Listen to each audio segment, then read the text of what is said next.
India, the world's largest democracy, a nation of more than 1 billion people, hundreds of languages, multiple religions, and one of the most passionate political cultures on earth. Every election transforms the country. Streets fill with posters. Television screens turn into battlegrounds.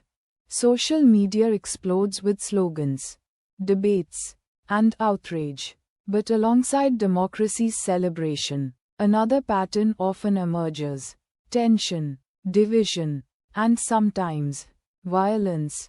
Why does this happen? And is India becoming more polarized over time? The stakes of power. In many parts of India, politics is not just ideology. It is survival. Winning elections can influence local jobs, government contracts, welfare access, police influence, and political protection, especially at the village and district level. Political parties often build strong grassroots networks known as cadre systems in states like West Bengal. Political rivalry has historically extended beyond speeches and ballots. For decades, clashes between rival supporters have periodically erupted during elections. West Bengal, a case study. West Bengal has long been known for intense political competition. The state witnessed decades of conflict between the Left Front, the Trinamool Congress, and later, the Bharatiya Janata Party. After the 2021 Bengal election, multiple incidents of post-poll violence were reported across districts. Both the BJP and the Trinamool Congress accused each other of attacks and intimidation. Years later, tensions again rose during fiercely contested election seasons, with reports of clashes and heavy security deployment. For many ordinary citizens, elections became associated not only with voting, but with fear, religion has always shaped parts of Indian politics. But many researchers argue that religious identity has become more politically central in recent decades.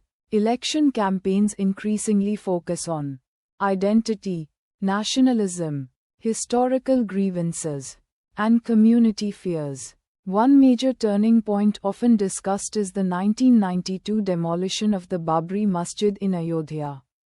The event triggered nationwide communal riots and permanently reshaped Indian politics. Decades later, the construction of the Ram Mandir became a major political and cultural symbol. Supporters viewed it as historical justice. Critics feared it deepened religious polarization. The media. Then came social media, and everything changed. Earlier, local conflicts stayed local. Now, one video, one speech, one rumor, can reach millions within minutes. Television debates became louder, algorithms rewarded outrage, and misinformation spread faster than fact-checking. Researchers studying online behavior found that emotional and divisive content often receives the highest engagement. WhatsApp rumors have even been linked to mob violence in several incidents across India. In many cases, old videos were reshared as new, or unrelated footage was given communal labels. By the time corrections appeared, the damage had already spread. The psychology of polarization. Polarization is not only political, it is psychological. Modern technology has changed how people experience reality itself. Social media platforms are designed to maximize attention, and anger keeps people watching longer than calm discussion. Over time, many users begin living inside digital echo chambers, spaces where they mostly encounter opinions similar to their own. People stop debating opponents. Instead, they begin fearing them. Political messaging became faster, more emotional, more personal, and sometimes more dangerous. The business of conflict attracts attention. Attention generates ratings, and ratings generate profit. Primetime television debates increasingly transformed politics into spectacle. Anchors shouted, panels fought, clips went viral. The louder the conflict, the higher the engagement. Digital creators also entered the political battlefield. Thousands of channels, pages, and influencers began producing political content every day. Some informative, some ideological, and some openly misleading. In many cases, facts became secondary to virality. Because in the attention economy, emotion spreads faster than nuance. Youth and political identity. India is one of the youngest countries in the world. Millions of voters participate in elections for the first time every cycle. For many young citizens, politics is no longer just about policy. It becomes identity. Online communities create powerful feelings of belonging. Political support increasingly resembles fandom culture, with slogans, memes, hashtags, and constant online battles. Some experts warn this can reduce democratic debate into permanent tribal conflict. Others argue that youth participation represents democratic energy and political awakening. Both may be true at the same time. Is India more violent today? The answer is complicated. Large-scale riots and insurgencies were often deadlier in the 1980 and 1990 than today. But polarization now feels more visible. Why?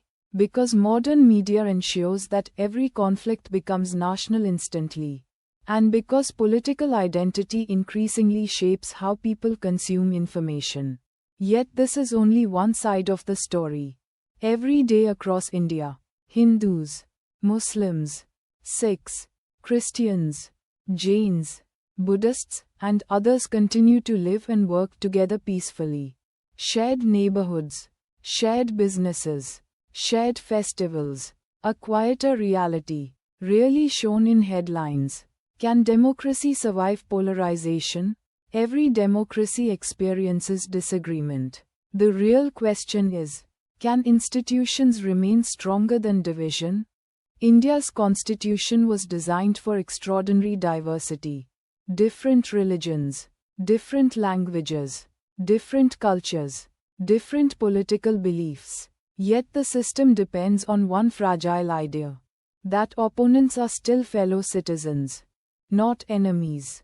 Courts, election commissions, journalists, teachers, civil society, all become critical during polarized times. Because democracy is not only protected by laws, it is protected by public trust. Despite the noise of politics, India remains deeply interconnected. Millions of people still cross religious, linguistic, and political boundaries every day. Neighbors help neighbors. Businesses depend on cooperation. Families themselves often contain different political opinions. The internet amplifies conflict, but reality is often more peaceful than the screen suggests. The challenge for the future is not eliminating disagreement. Disagreement is democracy. The challenge is preventing disagreement from becoming dehumanization. Because once people stop seeing each other as citizens, democracy itself begins to weaken. The politics of division, dedicated to the idea that democracy survives through dialogue, not hatred,